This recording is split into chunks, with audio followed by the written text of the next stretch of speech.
મનપાનું board પડતા 48 વર્ષીય નીતિન વાજાનું ઘટના સ્થળે જ નીપજ્યું મોત. સુરત શહેરમાં આજે સાંજના સમયે એક દુઃખદ ઘટના સામે આવી છે. પર્વત પાટિયા વિસ્તારમાં આવેલ શાહના પ્લાઝા નજીક મિની વાવાઝોડા દરમિયાન મહાનગરપાલિકાનું ભારે લોખંડનું બોર્ડ પડી જતા એક વ્યક્તિનું ઘટના સ્થળે જ મોત થયું છે.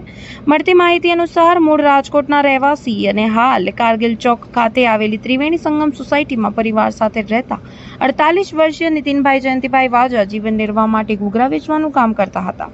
તેઓ રોજની જેમ આજે પણ શાહના પ્લાઝા પાસે ટેબલ રાખીને ઘૂઘરા વેચી રહ્યા હતા. આ દરમિયાન અચાનક ફૂંકાયેલા મિની વાવાઝોડાના કારણે મહાનગરપાલિકાનું ભારે લોખંડનું બોર્ડ તૂટી નીચે પડ્યું હતું, જે સીધું નીતિનભાઈ પર પડતા તેઓ ગંભીર રીતે ઘાયલ થયા હતા. ઘટનાની ગંભીરતા જોતા સ્થળ પર હાજર લોકોએ તાત્કાલિક મદદ પહોંચાડવાનો પ્રયાસ કર્યો, પરંતુ દુર્ભાગ્યવશ નીતિનભાઈનું ઘટના સ્થળે જ મોત નીપજ્યું હતું.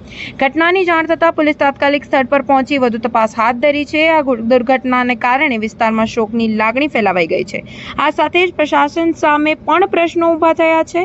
આ બનાવને લઈને મહાનગરપાલિકાની બેદરકારી સામે પ્રશ્નો ઉઠી રહ્યા છે, કારણ કે જાહેર સ્થળ લગાવવામાં આવેલા આ બોર્ડની યોગ્ય મજબૂતી અને સુરક્ષા અંગે પૂરતી તકેદારી લેવામાં આવી હતી કે નહીં, તે મુદ્દે લોકોમાં રોષ જોવા મળી રહ્યો છે. રિપોર્ટર સાગર સોલંકી, સુરત.